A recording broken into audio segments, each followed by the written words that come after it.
Ebru, let me know when you want me to start, please.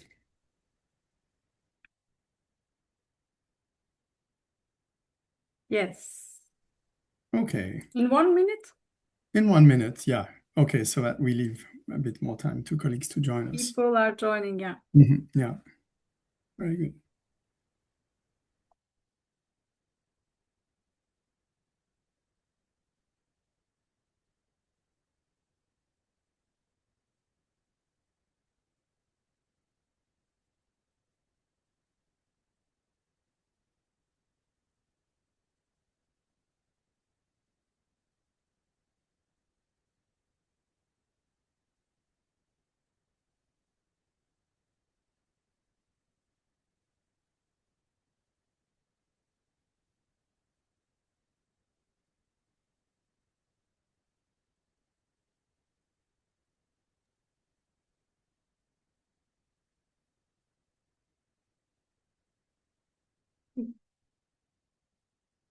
Let's start, Jenny.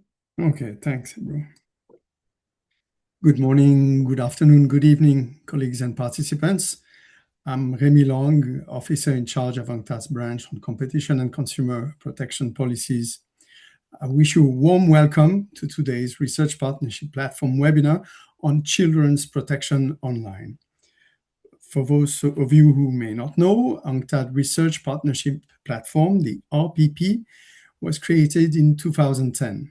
The RPP provides an informal forum to discuss competition and consumer protection issues among scholars, officials, and experts. Today, we will discuss the role of consumer protection authorities in protecting children online. In today's digitalized world, children are increasingly connected and exposed to businesses' practices that they cannot fully detect or understand. Children use online gaming platforms. They engage in exchanges on social media. And they follow a lot of video and music streaming platforms and apps, among other things. Now, these platforms and apps have recently become under the spotlight for deliberately embedding design features aimed at maximizing youth engagement to drive advertising revenue for their products.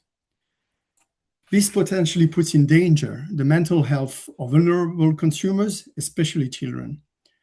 So we have with us today an excellent panel of speakers and discussants, and I would like to thank them for their availability and contribution to this debate.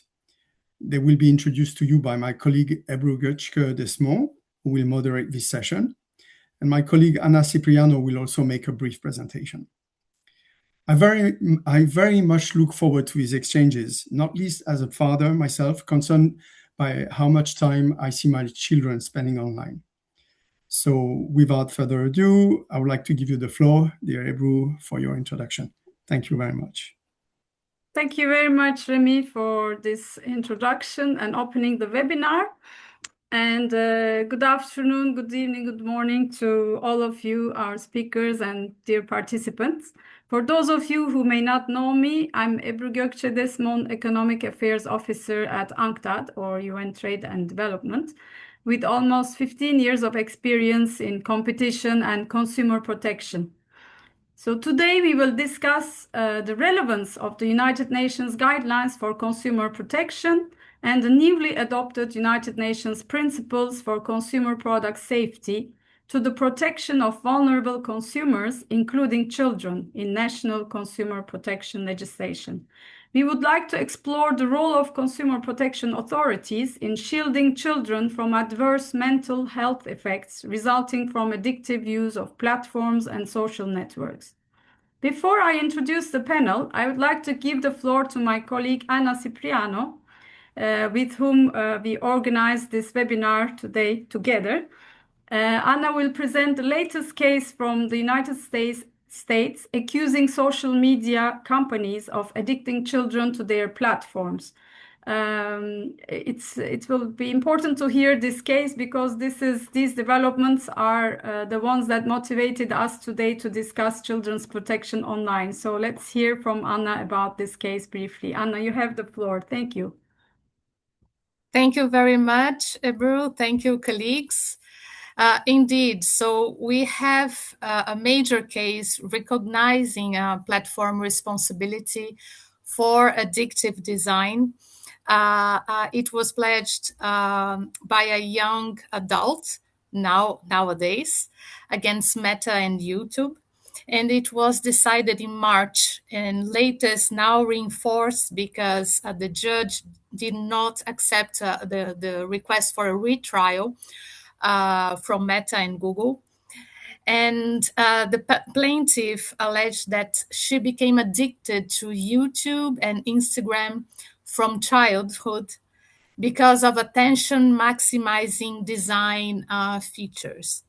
And the jury found Meta and YouTube liable and awarded the $6 million in damages. So why this case is significant? Because liability was framed around platform design rather than user-generated content.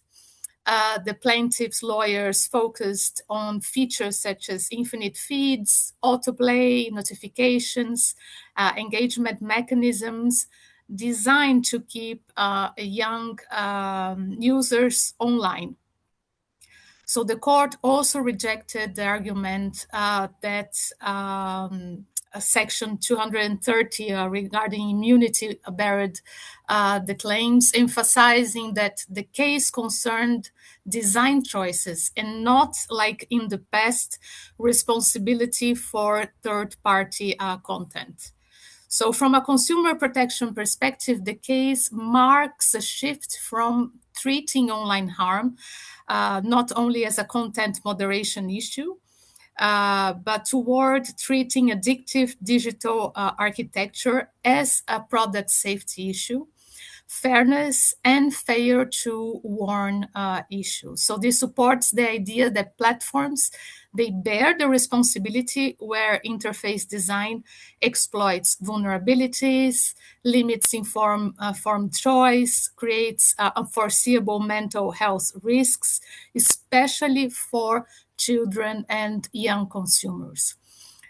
This is aligned with the United Nations guidelines for consumer protection, which recognize vulnerable and disadvantaged consumers adequate information, fair business conduct, and equivalent protection in e-commerce as a core concern, and also to the most recent resolution on product safety. So although this is relevant as an innovative recognition, please also remind that in developing countries, the recognition of responsibility by providers, online providers, has been already practiced for a long time. And I believe that we will hear this from some of our experts present here today. Thank you. Thank you very much, Anna. So now we have an excellent panel of speakers with us today. I'd like to thank them again for their availability. And now I'd like to introduce them briefly. We have Professor Christine Rifa as discussant and our longtime collaborator also. Christine is a professor and research division lead at the School of Law, University of Reading in the United Kingdom. She's also the coordinator of the UNCTAD Working Group on Consumer Protection in E-commerce. She's the vice president of the International Association of Consumer Law, and she's the co-founding editor of the Journal of European Consumer and Market Law. She has many hats, and she's also, if some of you may know her from the e-commerce working group. We have Professor Claudia Lima Marques. She is the Dean of the Faculty of Law and full professor at the Universidade Federal do Rio Grande do Sul, and guest professor at several universities around the world. She has experience in public and private international law, consumer law, Mercosur, and private law. She's the author of several books and articles on themes related to economic and social rights and the protection of the vulnerable, international protection of consumers, among many other related topics. She is the president of the International Law Association Committee for the Protection of International Consumers. She's the head of the German-Brazilian Jurists Association and head of the Brazilian branch of the International Law Association and former president of Brasilcon, which is the Brazilian Institute of Consumer Law and Policy. We have Dr. Laura Best. She's an ideator active in the domain of consumer rights with initial interest sparked by providing free advisory services in human rights-based community advice offices in under-resourced communities, and later as a judicial adjudicator on the inaugural South African National Consumer Tribunal. Her research interests include the needs of vulnerable consumers, inclusion of last-mile consumers, indigenous consumer redress mechanisms in informal markets, particularly in African settings, and incorporating sustainability into consumer protection policy. She's from South Africa. And we have Dr. Bella Kedogo Kigwiru, from Kenya. She's a dynamic legal political science scholar, practitioner, and policymaker with over 10 years of experience in technology, competition, human rights, data protection, artificial intelligence, and consumer protection enforcement in Africa and the European Union. She holds a Bachelor of Laws and a Master of Laws from the University of Nairobi, a postgraduate diploma from the Kenya School of Law, and a PhD from the Technical University of Munich, Germany, awarded with high distinction. She's currently a research fellow at the Chair for International Relations, Munich School of Politics and Public Policy at the Technical University of Munich. And lastly, we have Kondwani Kaonga. She's an economist and manager economic research, policy, and advocacy at the COMESA Competition and Consumer Commission. Thank you very much to all of you for being with us today. Each speaker will have 10 minutes, and after we have finished speakers' interventions, Christine Rifa might ask speakers some questions based on what you will all have presented. Then I would also like us to have some time for comments and questions from the audience. So let's start. I would like to invite Professor Claudia Lima Marques. And Professor, my question to you is, can you share with us your views on whether the United Nations guidelines on consumer protection and United Nations guidelines on consumer product safety provide relevant legal references, in your view, to protect children online, especially from their addictive design, targeting especially young people from pre-adolescence? What are the developments in this area in your region? Thank you very much, Professor. You have the floor. Thank you very much, dear Ebru, dear Ana Cipriano and colleagues. I'm very honored to be here, and I think this is a really important issue, and I thank the questions made. I want to make 2 points. First, the UN guidelines and the new resolution give us very good pointers to go, but they are only the first steps. I think we are at the beginning a new shift on consumer protection. So this is my first point. The policymakers in my region, especially in Brazil, but also in Mercosur, make 2 movements. The first movement, it was to establish principles of consumer protection, came from the UN, and now in the resolution and this symbiosis between products and services to assure really effective safety. This is my the lesson that I take for this new resolution. The Mercosur policymakers make a very interesting principle lists on consumer protection and also anti-discrimination, privacy, and especially two articles, two principles for the protection of children and young adults or teenage adolescents is the use. Why this is necessary? Brazil in 2025 make a special law. The name is Digital Statute to provide protection of children and teenagers. Is the law 15/211. Because the assumption is that what we have is not enough. We need something specific for consumer protection in online. Environmental is the denomination of all these laws.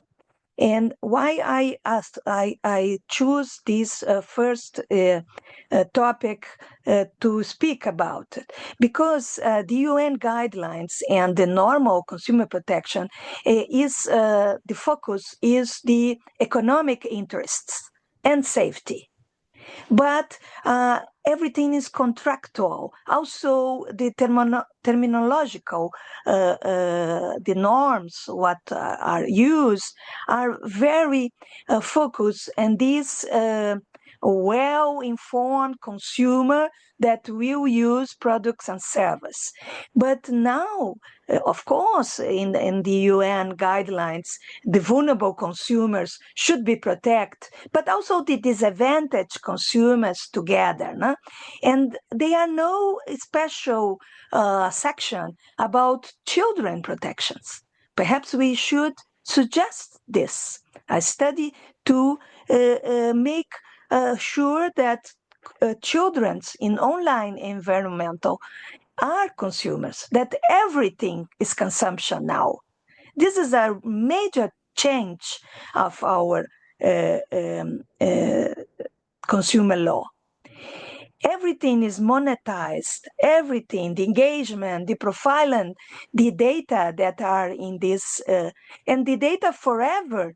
The new law in Brazil make that the Article 6, that the design should be fair, but also the providers, not anymore professionals, because there are sometimes no professionals, but the providers in the chain of liability should be there to help parents and children in the time. There's also during the time, because the internet and the photos and videos and there are forever there.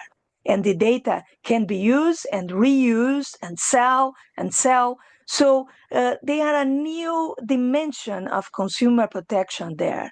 My second point is that the economic interests also make a difference of gracious service and products. And now everything is gracious, but is pay in another dimension. And to make my point, the professionals of the chain of liability is also changed, because we have agents, agents like the influencers, or like people that are engaged perhaps with indirect payment to comment, to engage discussion, and also use of artificial intelligence and other mechanisms to make investment of consumption in the future, to engage a very important products or marks, and also to give possibility of harassment and also manipulation of these children in the future or now. And then we have new risks in this everything consumption environmental that our children are live today. So the social media is have a definition in this new law, and the new law is built at the application of consumer protection code and consumer protection laws, and also of the data protection laws. And this dialogue between these law protections is my second point. I think consumer law alone is not enough. So I'm very proud to say that the idea of a dialogue of laws is in the moment more important than ever, because we have a statute to protect children. We have now a digital statute to protect children. We have consumer protection and we have data protection, but we need authorities that can use all this law together. And what is the main duties that this 2025 law in Brazil impose? Fair design and fair compliance, transparency and accountability during the time, new duties to the parents and new possibilities, for example, to make reporting of violence against children or possibility of new risks for children. Not only parents, but everyone can now reporting to these authorities.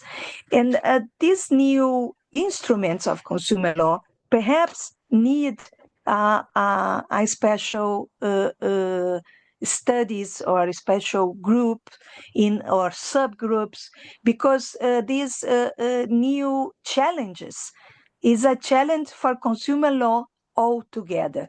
So my first contribution here is that education or economic interests are not anymore good instruments. Of course, we need to continue contractual duties to the parents and so. But now we need more efficient and perhaps new mentions in the UN guidelines is my suggestion. The resolution is the first step, and it is a very good first step, but now, because now products and services are together in a new symbiosis that before it was not seen. So thank you very much for the possibility to be in this discussion, and I want to hear the contribution of the others, because I'm very, I think this subject is very important. Thank you. Thank you very much, Professor Claudia, for your insights and also updating us on what's happening in Brazil with the new law on children's protection online. You stressed the importance of liability of platforms, and you mentioned that consumer education and considering only the economic interests are not sufficient anymore, and we need some more tools, more effective tools, maybe enforcement, maybe legislation. And you also suggested that maybe we need new references in the UN guidelines on children's protection online. And you also said that we need authorities to enforce the laws, such as data protection, consumer protection, and children's protection online. Maybe we need authority, maybe there are authorities, but maybe we need some cooperation mechanisms between these authorities. So thanks very much for your insights. And now I'd like to move on to Dr. Vela Kedogo Kigviru. So Vela, you're specialized in European law, if I can say. Could you please tell us how European Digital Services Act address children's online protection? You provide us with some perspectives from the EU. Thank you.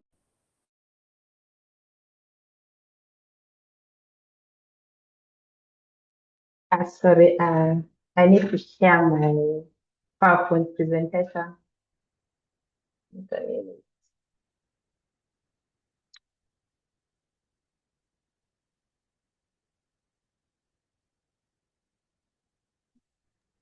We can see Let me your know if screen. If you can can you put it in see. slide mode, perfect. Okay, so thank you so much, Ebru, for this opportunity to talk about how we can protect children online and drawing from the experiences of the European Union. So there's a lot of legal regulation framework across the world that is trying to protect children online. And the European Digital Services Act is just one of them, and the General Data Protection Regulations. We also have the US also adopting their own regulation, and as Claudia has talked about, Brazil, and also the UK Online Safety Act. And all of them, and also at the international level, and all of them are trying to ensure that children have access to appropriate contact. There's minimization of data collected about children and how that data is used. And also when it comes to advertising, most of them are banning behavioral advertising that profiles children, and also to ensure that the designs that are being provided by these digital platforms are also safe by ensuring that there's default high privacy settings, and also there's transparency and adequate remedial and reporting mechanisms. So the European Digital Services Act is just one among the multiple regulations that the EU has adopted to regulate technology. And for this specific one, it regulates online intermediaries and platforms such as marketplaces, social networks, content sharing platforms, app stores, and others to ensure that the users are protected from illegal content, harmful content. They are able to tackle cyberbullying. There's limited targeting advertising, especially when it comes to vulnerable people. And also, users are able to understand and challenge content moderation. And therefore, when we look at how the DSA is trying to protect children, it's simply shifting responsibilities from parents and children to the platform by asking the platform to have default safety designs that protect the children. So what are these key design features that competition and consumer protection agencies must be aware of? Because the question is, if you are protecting children online, what exactly are we looking at? So as Remy has just talked about, the problem we are having is that children's brains are developing, and therefore we have to limit the screen time they have on this platform, the amount of data they share. Most of them don't, not most of them, all of them don't understand the extent to which they can share information about them, what is personal information, to protect their own privacy and data protection. And also during the adolescent stage, whereby the dopamine does stimulate the brains to produce some neurotransmitters that put people in a situation that they're expecting rewards. So most of these platforms are putting these features within their platforms in order to ensure that people stay longer on these platforms, and therefore they're able to monetize that time. That's why we call this the attention market in competition law. So the more people are able to stay on those platforms, it gives them the opportunity to advertise and make money from it. That's all about it. And therefore, because children don't have the ability to decide how long they should be there, and it has really affected their mental health, their well-being. Some children cannot sleep. And in certain cases, I had this experience with one of my friend's child, whereby because they're used to watching reels, and reels are as short as 1 minute, 10 seconds, 30 seconds, they're not able to pay attention to longer videos, or in class when a teacher is teaching for more than 1 hour, they don't have that kind of attention. So that's why we are really looking at the cognitive impact of these design features. So the infinite scrolling is just where there's no stopping cues, so that it enables everybody to just keep on scrolling and spending more time on these platforms. And then the autoplay need is another design feature which keeps on loading and playing the next video. So if you go to TikTok and you just wanted to spend 10 minutes, but then they bring in another video that is interesting, because they're using personalized algorithmic feeds to make you stay on that platform. And then the variable rewards, which I was talking about, and how it triggers a dopamine, is whereby while they're getting this content, because digital platforms is also beneficial to the children. It can be used for learning purposes, social interactions, entertainment, and so on. But variable rewards is really those sudden surges of likes, going viral, doing that. So it keeps them on that platform. And then we also have the push notifications, such as the streaks on Instagram, TikTok, and so on, that makes children and other users to have that fear of missing out. So they keep giving them that notification so that they can still be on this platform. So for competition agencies and consumer protection, this is exactly, you should be able to understand what are those key design features. So how do they affect consumer protection in all our consumer protection regulation? Some of the issues we're looking at is the data privacy and monetization, manipulative, deceptive commercial practices such as dark patterns, influencer marketing, loot boxes, and so on. And also the behavioral, manipulative, and addiction, whereby now they're using addictive algorithm to be able to ensure that children are locked into this platform. And that is where the consumer protection issues come in. So the Digital Services Act makes using 4 provisions that specifically apply to children. And the first one is the one on Article 28 that requires platforms to integrate high level of privacy, safety, and security when those digital platform services are being used by children. And how do you determine that these platforms are used by children? If you look at recital 71 of the DSA, is when in their own terms and conditions, they indicate that that service is for children, or they expect that children will be using these platforms as well. So they have to disable location tracking and profiles that involve children are not supposed to be public. Another provision is that it bans targeted advertising. So children data cannot be profiled to be used for advertising, because children's data is not a commodity for profiling and personalized commercial content. They should provide children with information that is important to them. If it's education, it's about art, it's about creativity, but not profiling children. Article 25 incorporates dark patterns, which are interfaces designed to manipulate choices, hide settings, make children subscribe to products that they didn't want to subscribe to. Some of them are like snaking, false urgency, and all that. They're all banned under Article 25. And this is exactly where the consumer protection come in. And then for the very large online platforms, those that are having more than 45 million users, the DSA places another obligation on risk assessment and mitigation assessment as well. They have to provide adequate mitigation measures. For instance, it has been recognized that parental control as a mechanism is not adequate, because parents also lack the digital literacy to be able to monitor what their children is doing. So let's just look at some of the enforcement decisions, because we don't have so much time.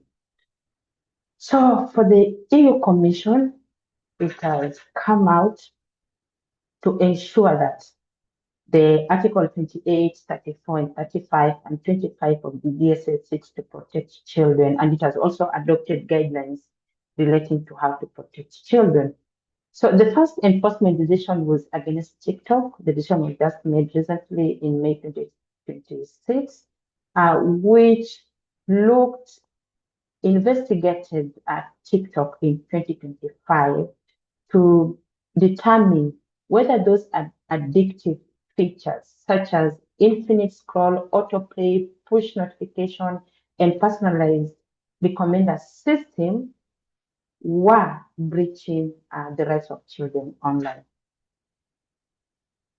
So because TikTok is one of the very large online platform, the VLPs, the first breach that the commission found that TikTok had not put in place inadequate risk assessment to ensure that the children were not harmed physically and mentally. So what TikTok was using, and I also use TikTok, is that they were constantly having this reward mechanism whereby they constantly reward users with new content, to urge them to keep scrolling, and this would shape the brain of users into an autopilot mode, making them stay for long. And also, they discarded important indicators of compulsive use of the app, such as the time that these children were spending on TikTok, especially at night, the frequency, and also the frequency at which they were opening the app.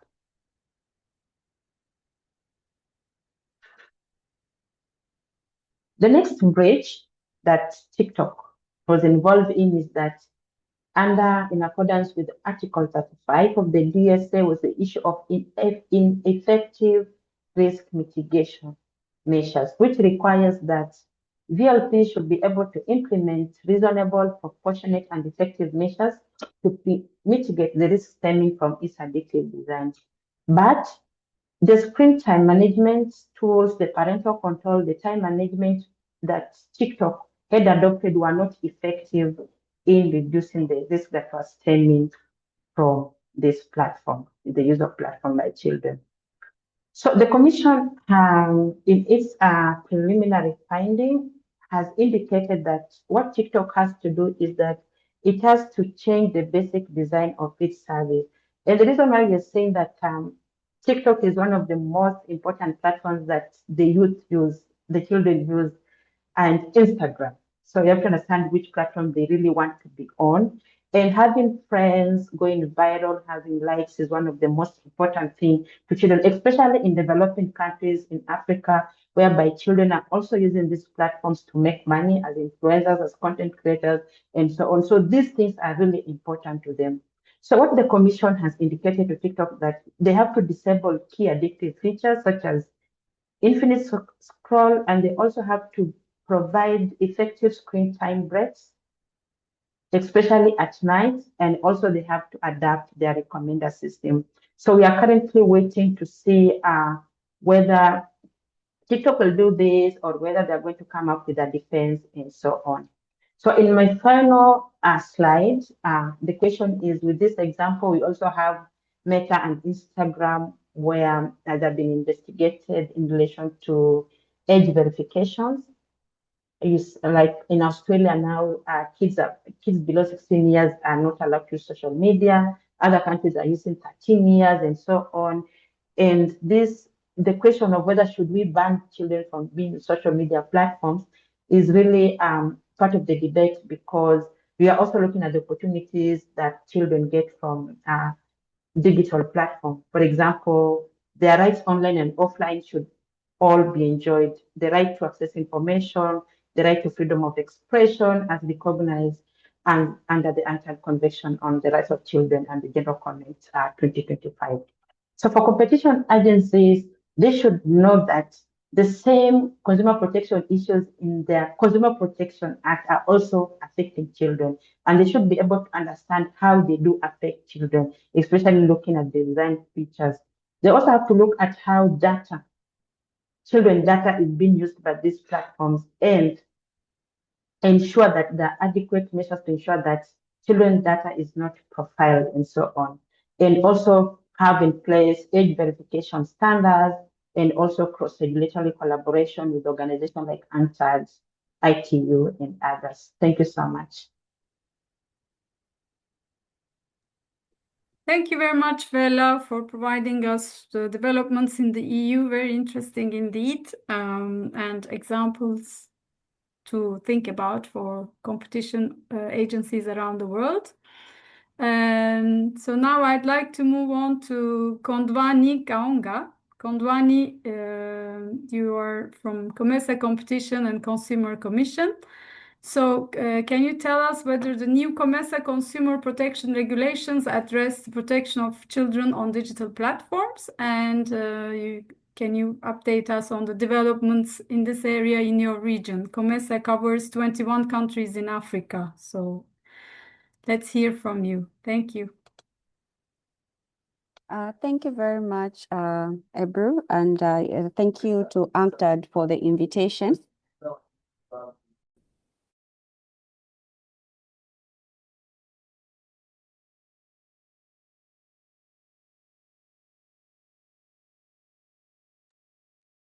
Kondwani, are you speaking? We cannot hear you. Apologies. Sorry, I think I had a network, slow okay. network. You're back. Yes, I just want to thank UNCTAD for the invitation, and apologies, the video may be on and off because I'm having a bit of a challenge with internet. So to answer the question, Ebru, does our law address protection of children on digital platforms?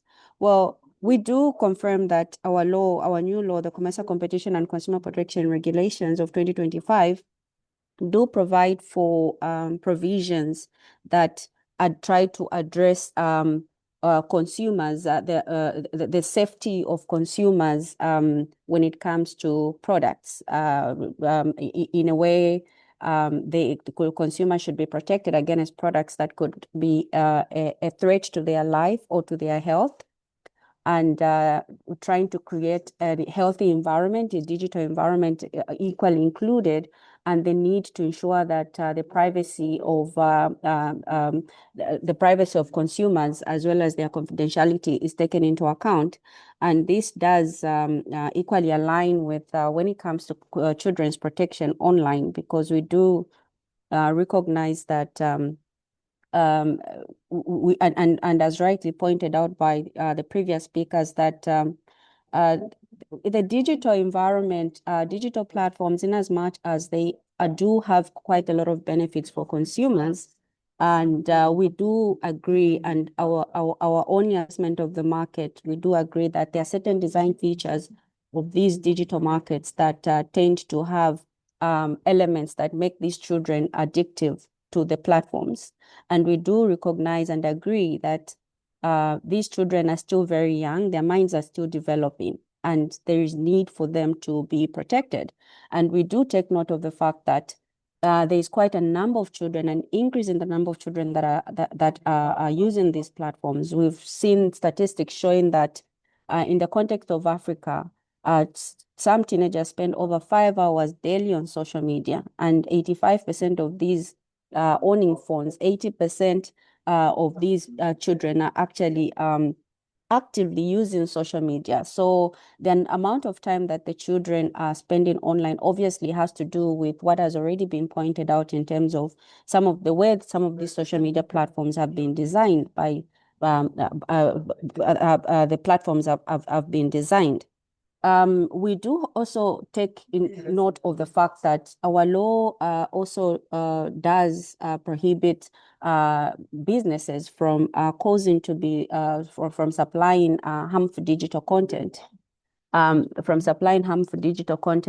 as well as the issue around dark patterns, prohibiting the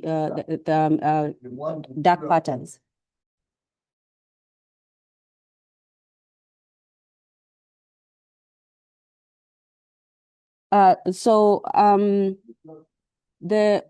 We do confirm that our law does try to address the challenges, and we do take note of the fact that this is something that has been recognized even worldwide in terms of the challenges that it's causing for young consumers. We are alive to this fact, and we are now in terms of what actions we're trying to consider as an enforcement agency. I do agree with the previous speakers that firstly, that consumer protection authorities do have a role, and in our case, our law does provide us with this legal framework that could allow us to intervene in order to protect children's rights online, and we can use that. And at the same time, I also do agree that there's need for collaboration with the other agencies in terms of trying to effectively address some of the challenges that are coming from these digital platforms. Having that in mind, we are currently drafting a position paper. And this position paper is trying to address the challenges, identifying the main challenges. That most of these challenges have already been highlighted. And also trying to develop a framework that could be used, that we can discuss with our member states, that a framework that could be used in terms of how member states can sort of incorporate certain, how members can sort of incorporate such some form of a common position that could be used for countries to try and protect consumers online. So we are developing a position paper which will lead to the development of guidelines that we intend to discuss with our member countries and see how they could also play a role in trying to protect consumers online. We think this is very important because our own research is showing that at national level, because we have 21 countries, and at national level, we're seeing that very few countries actually have adequate legal frameworks that could address the challenges that consumers may be facing online. We do see that there are some efforts in maybe 3 or so countries, but the rest of the countries, and most of those efforts are those efforts are very very minimal, because it's just initiatives that are trying to protect consumers, children from certain aspects of using digital platforms. But we're trying to see how through through a position paper, through the development of guidelines, we could have we could come up with something in the region, because we also recognize that other than enforcement, which we can enforce, but we also see that there's also need for advocacy. We think that soft law could also play a key role in trying to address some of these challenges, raising awareness among the consumers, the parents, and we see that that is something that will also play an important role in addressing this particular issue, because one of the things with enforcement is it will be post the conduct, that when the conduct has already happened. But with what is happening and the rate at which these things are happening and evolving, we do see that there is need for us to intervene broadly, widely, and before these issues can actually happen. And rightly so, as other jurisdictions are equally identifying the problem and trying to address it. And we're looking at what the other jurisdictions are doing. We're seeing what we can learn from them and see how best we can also craft something that is customized to our region, because we also recognize that in as much as there can be harms online, they also tend to be specific to a particular regions. There is no universally definition of what is harmful, and so on. But of course, there are certain common features, but we do also want to develop something that is very relevant for our region, and then see how we can bring member states on board to try and address it as a consumer protection agency, and working closely with our national consumer protection agencies as well as other stakeholders. I'll end here for now. Thank you. Thank you very much, Gondwani. Thanks for emphasizing the need for collaboration among consumer protection agencies, maybe not only at the regional level under the umbrella of COMESA, but also throughout the world. There is need for more cooperation among agencies. And thanks for emphasizing also the role of, in addition to enforcement, the role of advocacy, raising awareness with children, with adults, with their parents, and the importance of soft law in this direction. Thank you. Now I'd like to invite Dr. Laura Best. So, Dr. Best, based on what you've heard and your experience at the National Consumer Tribunal of South Africa, what can consumer protection agencies at the national level and regional levels in Africa or globally do better to protect children online? Thank you, Ebru. Thank you for that introduction, and greetings, colleagues. It's a privilege to be here. I would like to start by just sketching a bit of the context of Africa, because that was mentioned as one of the focuses of my contribution. And I sometimes see Africa, which, as we know, has 54 countries, as a spectrum of opposites. On the one hand, we have what we like to call the youth dividend, in that 47% of the population in Africa is under the age of 18. We also have lots of digital innovation and agility. We know that some breakthroughs have happened quite long ago with, for example, payment systems coming out of Kenya. And as a result of that, I think in some of the other areas of lacking, we have very digi-savvy young people in the continent. On the other hand, though, young people are locked out of economic opportunities. We know the economic stats from Africa are often not encouraging. And in South Africa, for example, the latest stats are that 1 in 5 young people are what's called economically inactive, in the sense that they've kind of given up even trying to participate formally in economic opportunities because of the disappointments they've faced. We also have a low documentation base. So, for example, many people's ID documents are not issued or are lost, and that makes it tricky for online identification if IDs are going to be the way to go. It has, of course, led to innovation around other ways of doing that. The other aspect is that because of the resource base in Africa, there's lots of phone sharing in families, in communities. So in terms of identifying who is the user when it comes to using mobile phones on platforms, that can become quite tricky because it may be a phone registered in the name of an adult, and yet the users are children. So that's some of the opposites that are at play in the continent. So what has started to happen, though, now that we are all taking a careful look at children and child safety online? Well, I think Africa got off to a good early start with the African Union in 2024 passing collectively the Child Online Safety and Empowerment Policy.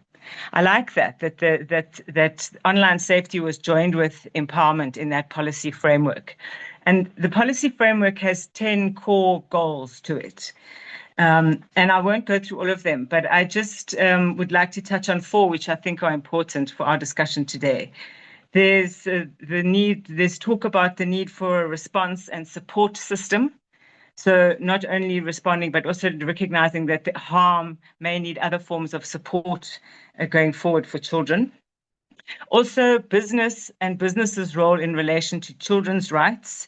So holding tech companies and ISPs accountable to design child-friendly products so that you bring in that from the get-go, not as an afterthought. Another policy area is training, and some colleagues have spoken about that. And I think it's particularly important when it comes to upskilling enforcement and regulatory officials to have that 360 lens inclusive of children. And then, very importantly, I think education, and in particular, digital literacy.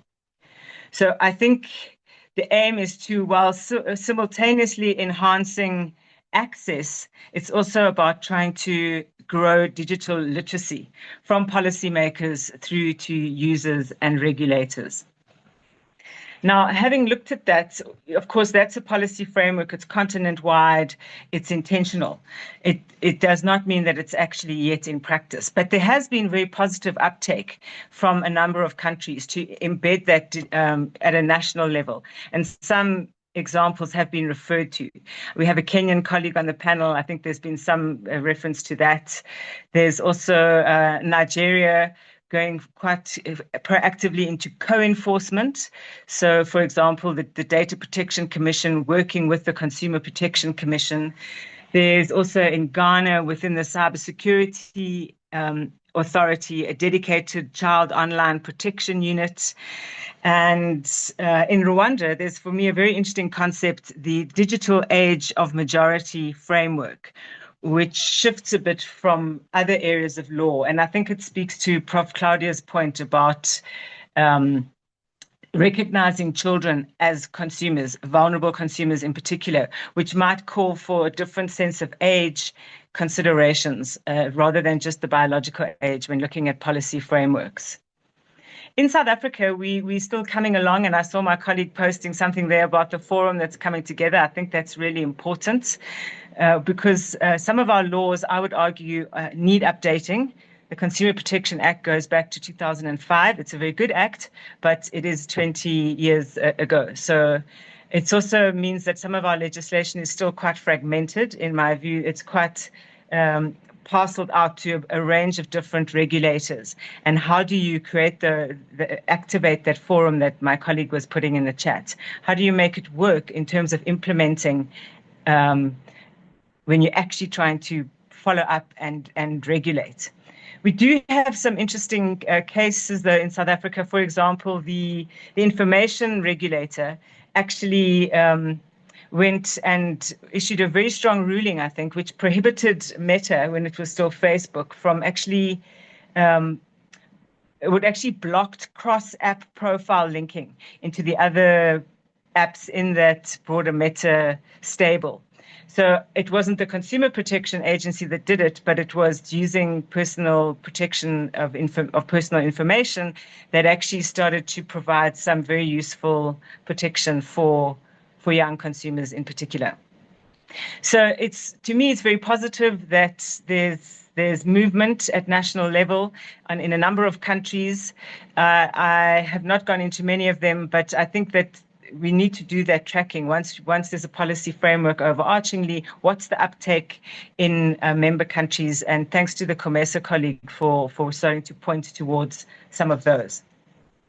So the question to me was, what can we do better as regulatory agencies?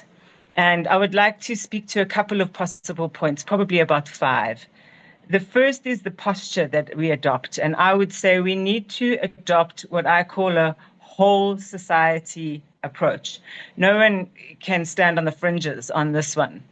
And that means that our approach needs to be cross-sectoral, cross-border, transnational, and there has to be the interagency collaboration and integrated approach. Secondly, I think that we need to be conscious and design systems to support and ensure that we are building a world fit for children, and particularly child-centered digital governance within that system design. How would we get there? For me, very critically, it's about the inclusion of the child voice in policy design. Children are more active than we are in the spaces that we want to regulate. So they know a lot. They are very savvy. And there is that youth dividend to draw on then in the policymaking process. And, there are some ways in which that's already been done. And I think we should expand on that and have that as a principle that, nothing about us without us is often used by people in the disability sector, but I think the same applies for children. And that also speaks to then recognizing and treating children as vulnerable consumers in law, and perhaps looking at the concept of digital age of majority. The other thing that I think we can do as regulatory bodies is to adopt a proactive posture. So bringing test cases around issues, not waiting for cases to come and present themselves by a consumer complaining, but actually to be proactive in going out and testing the boundaries, whether that be then issuing compliance orders or punitive measures and proactively going for consumer redress. But I think that consumer regulatory bodies have that mandate and can and should be adopting a very proactive posture. Part of that would be to do what I call moving beyond the checklist and moving into the domain then of smart compliance, real-time monitoring and alerting, and shifting from reactive damage control after the fact, putting on the bandage, to predictive foresight. Those kind of tools do exist, and I think we need to challenge ourselves to incorporate this model of smart compliance as we try to deal with the digital world and how it is very present in the lives of many children. In this way, I hope that if we do work collectively and collaboratively, we can give children the future and the futures that they deserve. And wherever they live and whatever their circumstances in the world, that protection should be equally accessible and equally implemented for all of our children. We know, all of us, the African saying that it takes a village to raise a child. And I think that that's very pertinent now in the sense of the digital space in which we need to protect our children and walk with them in designing systems that take on board this proactive stance, but also this collaborative, intersectional, integrated approach that's proactively designing their world and therefore our world. Thank you very much, Ebru. Thank you very much, Lara. As always, you have provided us a lot of food for thought, very insightful intervention. Thanks a lot. Now we have finished presentations and interventions from our speakers. I would like to give the floor to Christine Rifa. Christine, you have the floor for your comments or questions, more questions to speakers. Thank you. Thank you, Bryn. Thank you to all the speakers coming before me. I was asked to ask questions, or given the privilege to ask questions if I wanted, and make some comments. I'm going to take my privilege to ask more questions. And I think this has been an interesting overview of different initiatives in different regions on how to protect children. And I think there is now more than ever recognition that there's real dangers from e-commerce and platform economies and social media in particular with the children. So I'm going to start in the order that you appeared. And perhaps, Claudia, if I can come to you, my question to you is really whether you would be kind enough to comment a little bit more. And you called in your intervention on the potential need to revise the guidelines and to do something a little bit more precise there. So I'd be interested to know how you would shape a change in the UN guidelines, and also what your thoughts may be in updating the manual on consumer protection, which could then tackle quite a bit of the more technical details, so to speak, in that area. So that's my question to you. So Ebru, shall we just do in turn? Do you have a timing to answer the questions, or? Maybe a few minutes by each speaker, because we have 30 minutes that we have remaining. So here we go, Claudia, in 2 or 3 minutes, you've got to answer this. Thank you very much, dear Christine, for this very important question. Is a big one, so I will give some pointers. I think the tendency now is to include children as a consumer. So only a general mention of vulnerable consumers are not enough, in my view. So we need a new sections, perhaps with the idea that this consumption of children, or better say that children online need to be seen as consumers. This is a very important thing, because they are not a rational consumer. They are a consumer in development, and this is new. This need, in my opinion, a special view, also to say what is a high level of ethical conducts. Everything is in the UN guidelines: fairness, design, respect, trust, also by for the parents and the authorities and everything is there. But perhaps we need a new section that is more shaped these new. They will help countries, especially developed countries, to have also a special law or authority. And of course, I think that prevention of risks and knowledge mitigate the risks during the time. This time issue is also perhaps a very important thing that is also could update the manual, because consumer, it was not anymore like a sale in the moment, is for life. And then this is also something new that perhaps can be in this revised section of the guideline. And also the update of the manual, I think, is a very good idea to start because the manual is more with instruments, and then we can share. Because the second lesson that in this very interesting panel it was done is that we need collective actions and collaborative actions, and not anymore the responsible parents should do something, or the person that it was harmed will bring a case. This is not anymore. There are not time for this. We need more speed in this. Thank you. Great, thank you so much.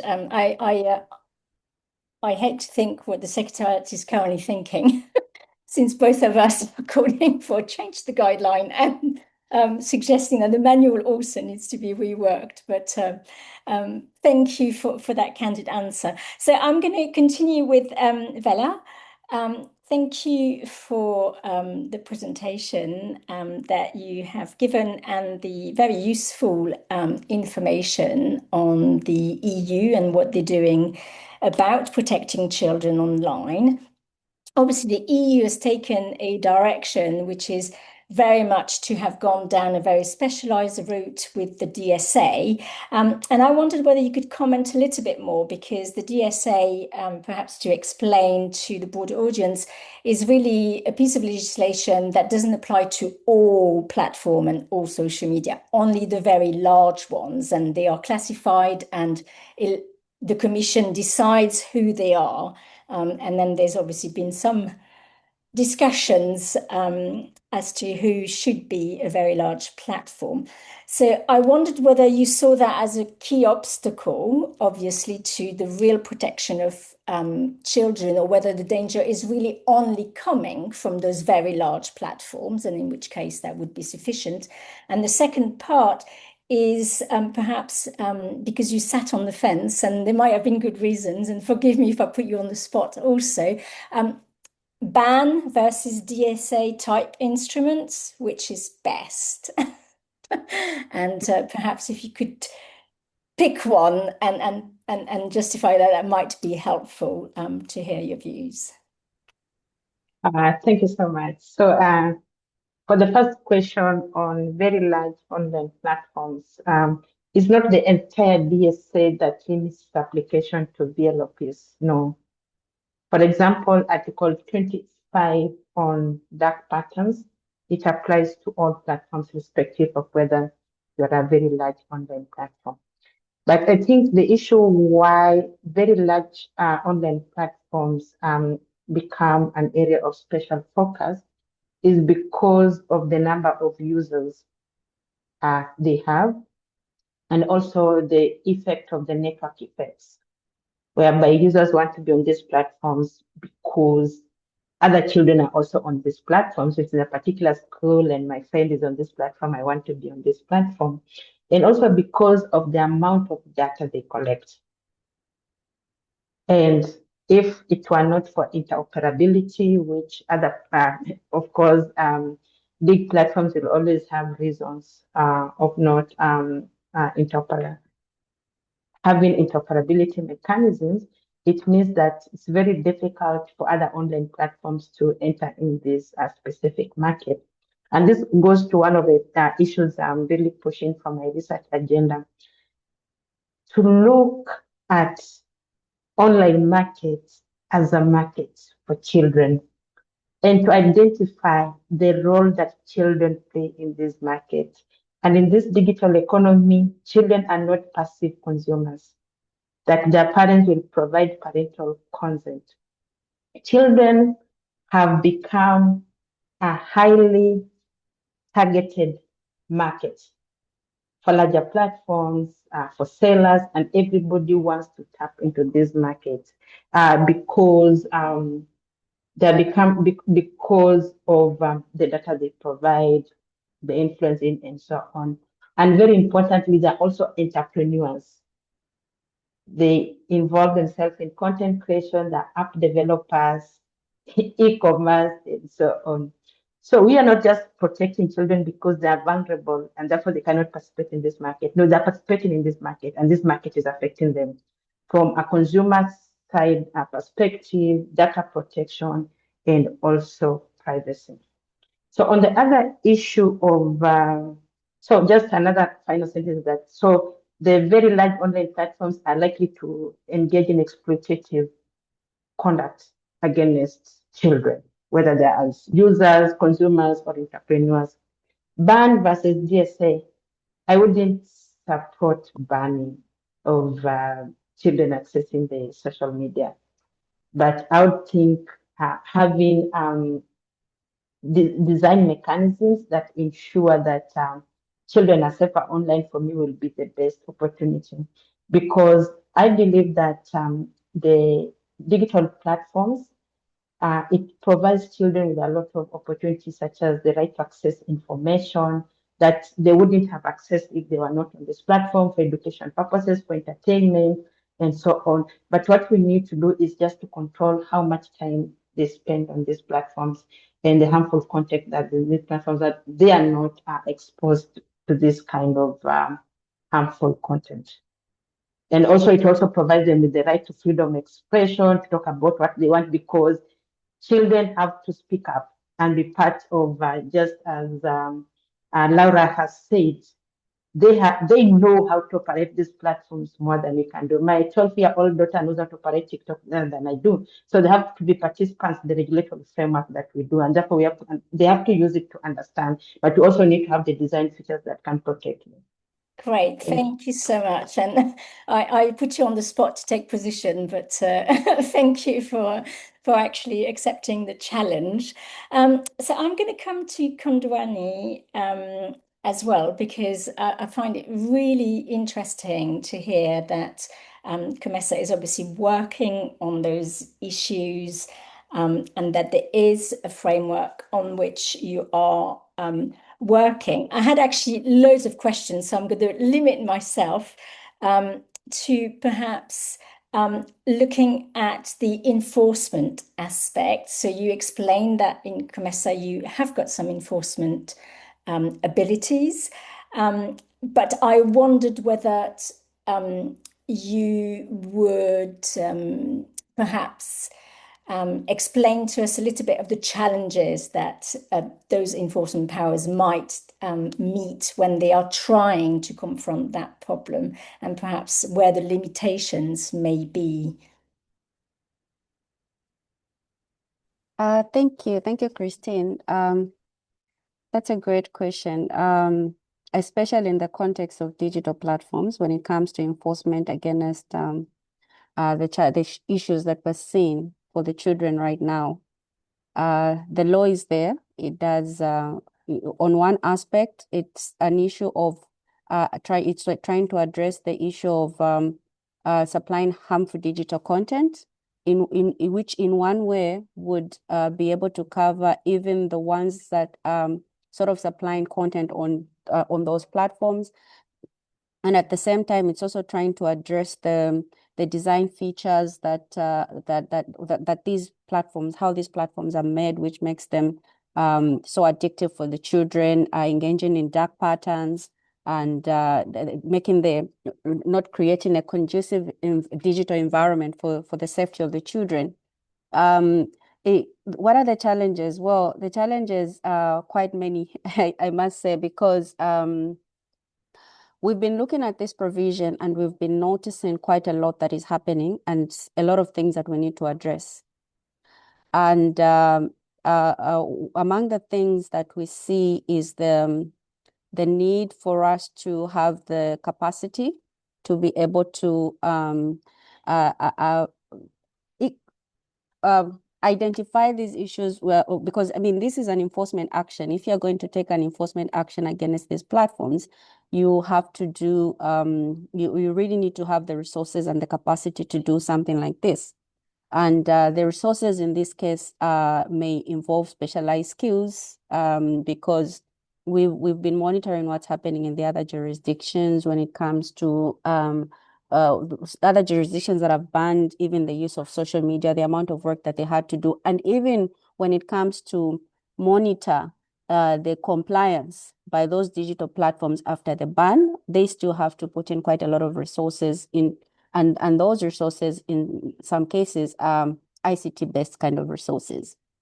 So among the challenges that we're seeing is that we do need to invest in skills, human skills. Our own, we all need to be sort of have the necessary skills to be undertaking such kind of investigations, as well as we need to have the resources, the right resources. We need specialized skills in some cases, but we also see that there is need for our member states as well to be on board, because these are issues that are affecting consumers across the common market comprising of 21 countries. And these 21 countries are all at different stages when it comes to enforcing consumer protection issues.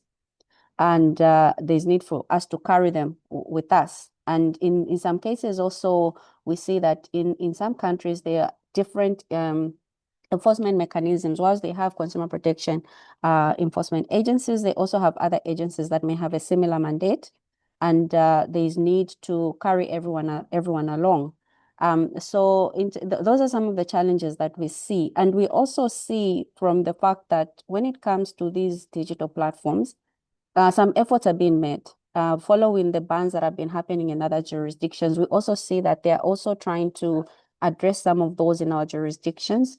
And we also see that there are also challenges that are being created by even just the users. We've seen in some cases where users are trying to beat the system and making it even difficult in terms of the efforts. For example, we've seen cases where digital platforms ideally would be able to, for example, pick if something is offensive in a way, and in English it would be easily picked. So to beat the system, sometimes consumers will try and use a foreign language so that it's not easily flagged and things like that. So enforcement is definitely not an easy catch for in the current. We are looking at it. We're trying to see how best to even develop the guidelines. So in as much as we'll try to enforce, we're also trying to be more of proactive in trying to develop more of engaging more of the users as well as the businesses in terms of how best we could try to address the issues. Thank you. Great, and thank you very much again. I put you on the spot, no exceptions, but I very much appreciate an enforcement authority and regional entity to actually comment so candidly on the difficulties. So there was a question actually directed to you in the chat as you were speaking from the Norwegian Consumer Authority. So perhaps I think it's the right time to ask it. And Laura, I haven't forgotten about you, don't worry. So still addressing my question to Kondwani, the Norwegian Consumer Authority is asking whether COMESA uses any digital tools in enforcement. And obviously in the e-commerce group, we have been very active in the last couple of years looking at tech that become AI and consumer protection in enforcement. But that's the question from the Norwegian Consumer Authority. So would you be able to tell us what is the status? Thank you for the question, and it's a very good question. Do we use digital tools in our enforcement? Well, we are using some form of digital tools, but not to the extent that we should be using them. We do recognize that they are very necessary, but we are just in the process of trying to see how to incorporate them. One of the things, of course, that we're also discussing, I'm glad you mentioned issues around AI, we are trying to see how best to upscale in terms of the resources that we're using for investigations, because we do see the need, but we definitely need to upscale. Currently, we've been discussing and we are in the process of developing a policy that would assist us to see how best we can use artificial intelligence in our own enforcement actions, because this is something that we see many jurisdictions using, and we are trying to see how best we can incorporate it and not running away from the fact that human intervention will still be important as an enforcement agency. So that is something that we are looking at. It's a priority for us, but the level of use is still not at where we should be, but it's something that we're working on, and we hope to complete our AI policy hopefully before the end of the year, so that we can then see how to incorporate the system. But among the other things that we're working on currently is we are also looking at digitalizing the entire system when it comes to undertaking investigations. So that is something that has reached an advanced stage, and this is something that we can implement. It's something that is in progress. It's something that we hope we could be able to implement by end of next year. So yeah, but it's a great question. We definitely appreciate the level and extent to which other enforcement institutions are using digital platforms in their enforcement. Great, thank you. So Laura, it's time for you now. And my question to you, so I think what was very interesting about what you discussed was obviously the level at which different regions were intervening, and the sort of soft law or hard laws, and certainly what to do to be more proactive, and the proactive enforcement also will come with digital tools. But I wondered, you concluded talking about equal access and equal implementation, which I totally agree with. But I wondered how you would envisage this to pan out, and how we go beyond the slogan and try and engage countries who may have fairly different views, so to speak, on what level of intervention authorities should have, what kind of hook can be used in order to try and get buy-in from all parts of the globe. I know it's a very tricky question again in a few minutes, but I thought if someone could attempt it, that would be you. Yeah, no, thanks. I think that is the challenge that we face. And I think that that's where platforms such as this give us the opportunity to find similar souls in the bigger global space, and to set up those collaborations and to try things out. Because I think we'll always have to have a balance. I mean, we'll always have to have, in my view, some sort of guiding principles, which I think we do have in the consumer guidelines. I take, Claudia, your point about the need to revise, etc., but it does give us a common hook. So I like those kind of instruments personally. I understand their nature, that they're voluntary, they're not obligatory, but they do make us one whole society. And I think that it allows for that collaborative approach of cross-learning. And it is that, self-betterment, that being involved in a discussion, you suddenly realize, but I could do that in my country too.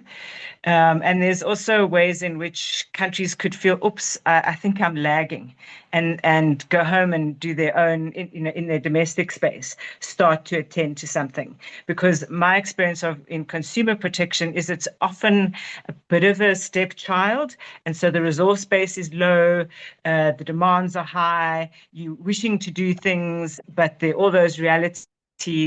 But finding a partner country or a bigger international obligation to hook your own sort of intra-government lobbying, I think is quite empowering for officials.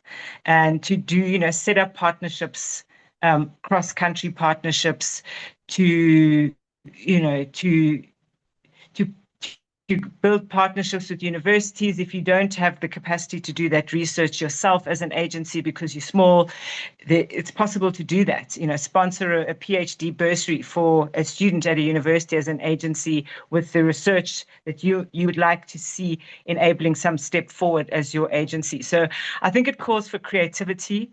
I think we would probably all agree that it's not a one-size-fits-all exercise. But I always believe that every single grain of sand makes a contribution towards building that sandcastle, building that beautiful structure, which is safety from harm for child consumers in this case. So it's got to be collective, it's got to be creative, and we've just got to not give up, Idealistic, Christine, I know, but Great, thank you so much. So I'm not sure how much time we have left, Ebru. Probably 4 a minutes. few minutes. Did we miss questions in the chat? I haven't noticed any. I have gone through the chat. Okay, and I'd like to thank, there was a lot of posts about the different laws we discussed and all of that, which was very helpful. I'm guessing we will maybe circulate all of those to the attendees. Yes, I'm saving all of them. Fantastic. So you can expect to receive a little bit more details about what was discussed. So then I'll use 1 minute to make my own points, since I was going to discuss it and not just ask you questions.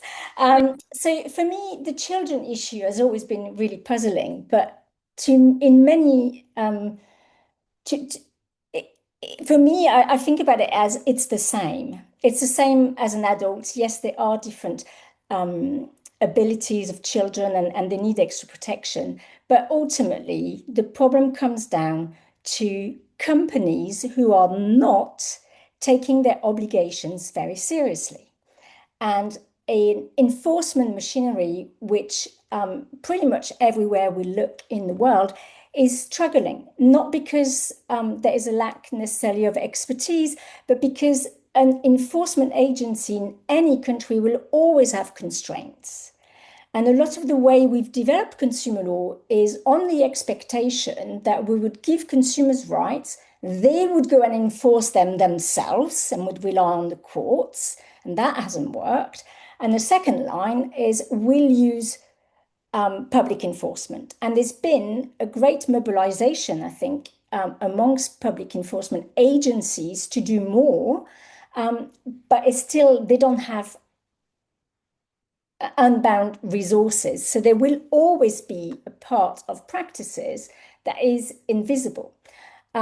So to my mind, we need to approach the children problem in exactly the same way that we want to approach consumer protection, which is actually demanding that businesses respect their obligation and not for consumers to constantly having to be aware of the dangers. And I agree that it is a contribution that consumers need to make. But in that particular case, I think the point was made that it will be very difficult, even for enforcement agencies with the right skills and technology, to sometimes detect some of the practices that are damaging. And it takes such a long time for reaction that consumer harm in itself never really gets stopped. So I think, Laura, you said it, and because we are within the RPP context, I will be updating in July the EMFTech report and presenting that, which hopefully should give an idea of what tools are being used by agencies, technologies that are being helpful to trawl through the information, to detect information, because ultimately, whatever laws we have, it's detection that will work as a mechanism, but also prevention. And you said it also, colleagues, today, there is a lot that needs to be done proactively, especially for children. So there, I think it's so to move the conversation a little bit, because we haven't really spoken about safety. the current state of affairs with all the cases that have made the headlines very much have been centered around negligence, around product liability hooks in most jurisdictions. And product liability is effectively the ex post function of the enforcement framework. The harm has occurred, the consumer who had sustained the harm can go and claim some damages for the harm suffered. The consumer safety, and we are very fortunate to have the guidelines at UN level. I think that was a historic win for the UN last year. That should be taking care of the ex ante, the before the harm, preventing unsafe products to reach the market. And that's very much there that I think a lot of the efforts also need to focus for the future, in particular to protect consumers and children so that they can be prevented from having to deal with the very unsafe designs of products that have been in front of them and in some cases leading to death of children or psychological harm that is very hard to recover from. So for me, the call is very much to continue on the enforcement, but also starting to think of how we could harness safety mechanisms to try and move that social media conversation into more of a safety background where, in safety, for example, products have to be tested before they are released to market. So that could actually then open up a lot more control effectively. And that's all I had to share today. Thank you very much, Christine, for this last remarks, stressing the safety. We talked a lot about ex post actions that we can do with regulations, but before going to enforcement, maybe we should think more about safety, which is ex ante, so that we don't have to go to litigation. Thank you very much. Thank you to all our speakers for your very useful interventions, insights, thought-provoking presentations. We will be meeting in July in person in Geneva as RPP community, let me say, research partnership platform. As Christine mentioned, we will have a meeting on the 8th of July in Geneva, and Christine will present this EMFTEC report using use of AI and digital tools in consumer protection law enforcement. And some parts will be on competition issues as well, on international cooperation. Thank you very much to all of you for participating and joining us and listening to our speakers. Thank you for your time and attention, and bye-bye. Thank you, colleagues. Bye-bye. Thank you. Bye.